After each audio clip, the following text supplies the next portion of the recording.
Hello and welcome. I'm Snehal Tambulwadikar, an art historian currently working with Sir J.J. School of Arts, Mumbai in the Department of Art History and Aesthetics.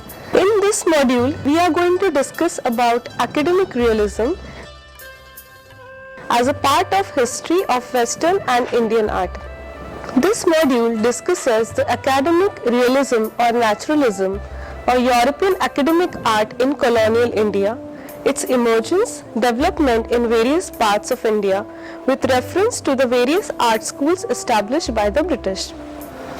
Since Mughal and Rajput paintings, Indian patrons and artists felt fascination for the European naturalism. But in the 19th century, company painters and art institutes introduced academic realism systematically by giving rise to a new genre of portraits, landscapes and academic nudes. The British artists, company painters and amateurs introduced Western art through their picturesque subjects such as landscapes, temples, villages, Indian lives and bazaars in oils and watercolors. Academic realism spread in colonial India through art schools and art society exhibitions. The Western art schools were founded in many places in India at different times in the early 19th century. The first art school was founded in 1798 by Sir Charles Mallet in Pune, but the school was very short-lived because it took place in the patronization of Peshwas in the Shaniwarwada. The proper art school was begun by Frederick Corbin on 1839, known as the Calcutta Mechanics Institution. In 1850, Dr. Alexander Hunter started an art school in Madras at his personal expense to improve the native taste of arts through introduction to European fine arts.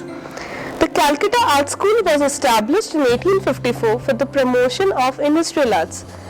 At the same time, Jamshedji Jijibhai Tata, a Parsi industrialist, offered funds for an art school in Bombay, which was opened in 1856.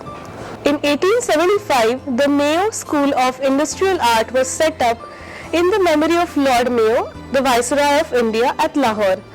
Lockwood Kipling was appointed as its dean. Pioneers of these art schools such as E.B. Havell, John Griffiths, Lockwood Kipling and Henry Hoover Locke were trained in South Kensington. The curriculum of the art schools included drawing from models and provided the framework for Indian students. Life study and anatomy were taught from antiques and plaster cast. The challenging task of these teachers was preserving the Indian crafts and embellishments along with the introduction of new academicism that had come along with Western studies. Along with these art institutions, some talented British residents and their wives organized the art society exhibitions. The exhibitions were held in different suitable seasons in Shimla, Bombay, Pune, Madras and Calcutta. Publications of reviews and reports also played a very important role to popularize such exhibitions. In the beginning, amateurs were leading the exhibitions and Indians could not afford to take part outside their hometowns. But Ravi Verma, Jamini Ganguly and Mashershaw Pithawala were exceptions. They not only participated in these exhibitions but also became consistent prize winners at the exhibitions at Shimla. Along with the introduction of European academism through these three major art schools which developed in Bombay, Madras and Calcutta, along with the school in Lahore, we have a number of academic realistic artists who came about in different parts of the country and who mastered this art, taking training under the European masters. One of them was Pastonji Bomanji, who worked in Bombay Art School in the end of 19th century. An accomplished portraitist, he initially wanted to become a sculptor.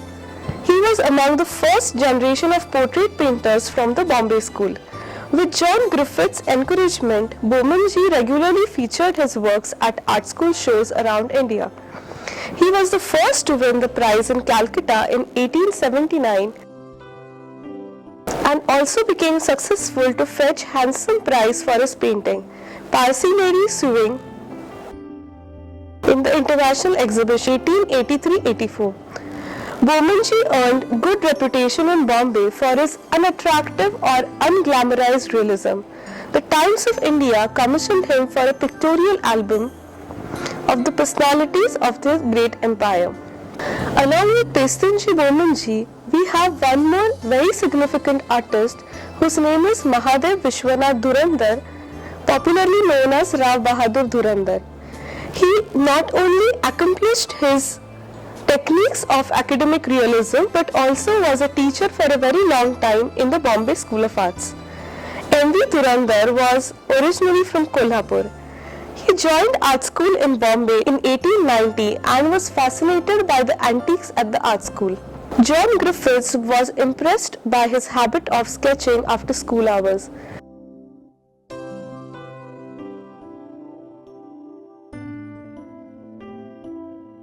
While studying, Dhurandhar started illustration to supplement his income.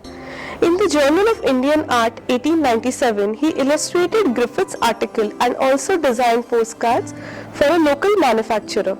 He produced a series of watercolor illustrations of the Maratha history.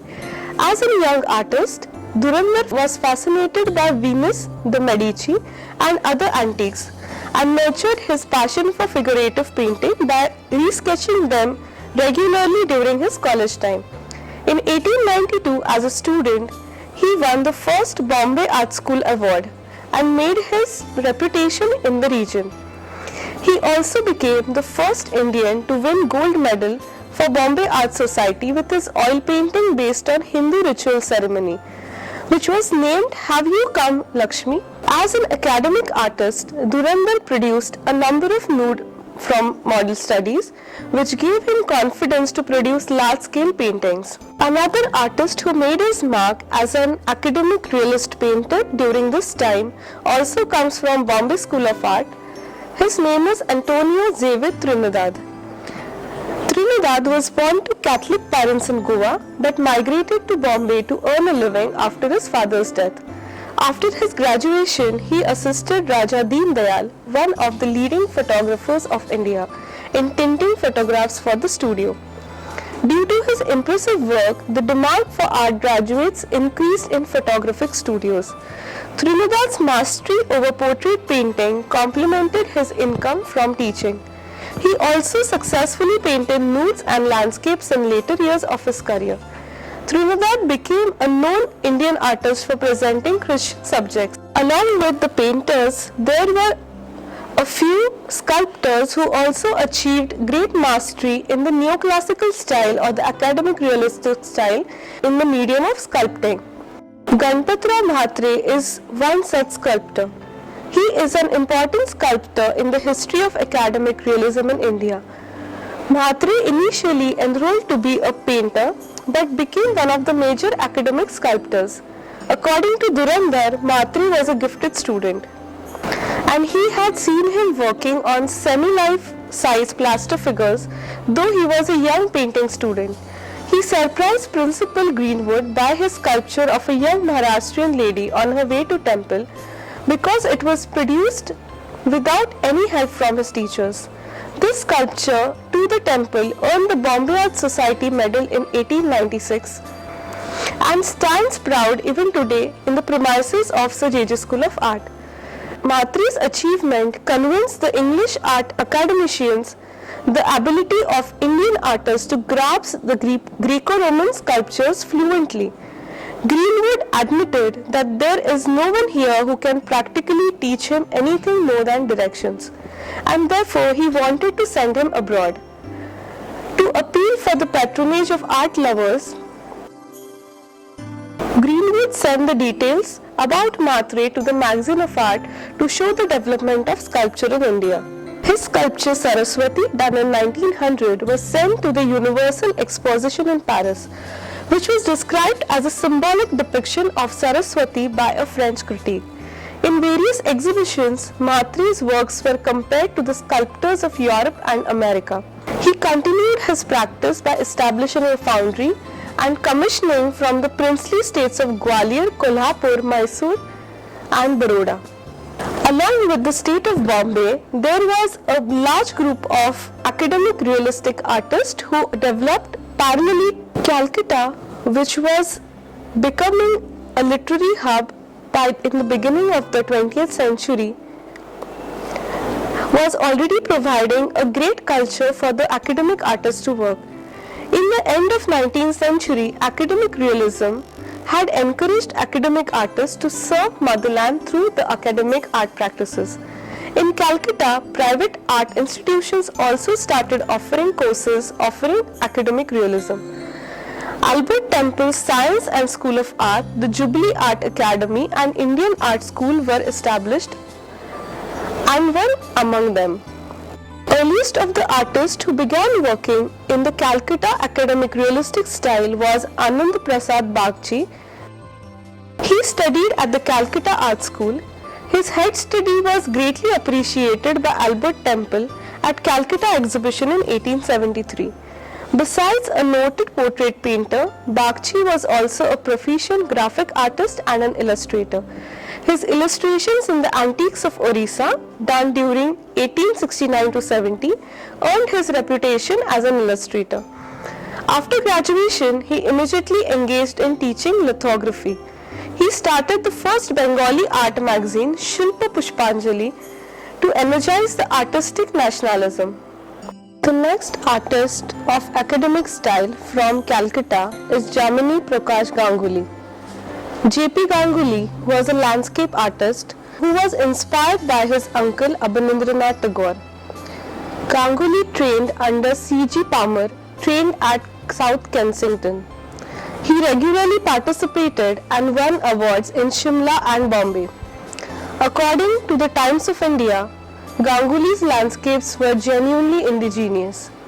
In 1912, Bharti, the nationalist house of journal of the Tagores, decided to publish a long biography on Ganguly, even though he was an academic artist.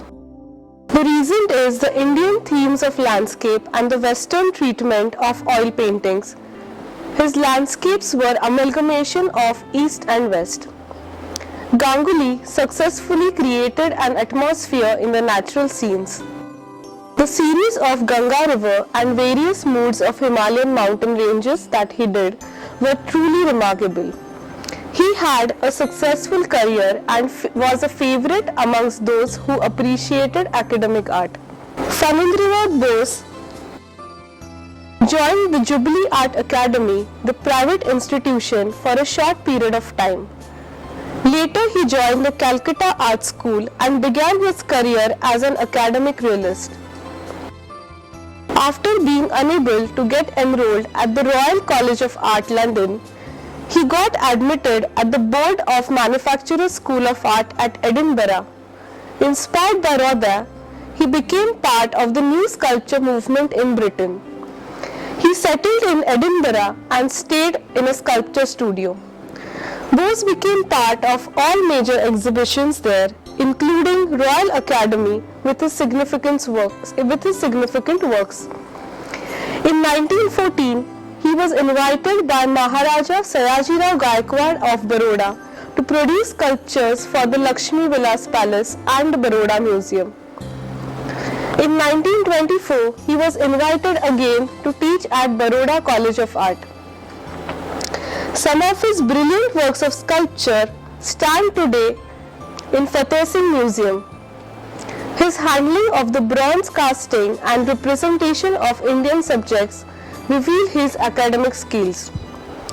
Bose has been able to bring in real zeal in academic style of sculpture, depicting to the zenith the reality and livelihood of the characters that he sculpted. Bose was selected Indian to be honored at the 15th anniversary of Sayajirao Gaikwad's procession. His successful career ended after a brief illness at the age of 37. Hemendranath Majumdar was a student of Calcutta School of Art and later joined Gupta's Jubilee Academy. He was a passionate figurative painter and had ambition of mastering figurative style of painting. For that, he himself started studying anatomy and figure drawing from reference books in England. He began commissions of painting scenery for the theatre and portraits based on photographs. Majumdar won Bombay Art Society's prizes for 3 successful years. One of the commercial firm bought the reproduction rights for Majumdar's painting, Village Love, for its annual calendar. His partially clothed and nude women painted in oils attracted the Maharajas of princely states. Sir Bhupendranath Singh, the Maharaja of Patiala, invited him as a state artist for 5 years. He launched and illustrated the journal Shilpi in 1929, which offered a platform for exchange of thoughts and fine arts related discussions. His painting Tali Pran, the Soul of Village, was exhibited at the first exhibition of Society of Fine Arts in 1921.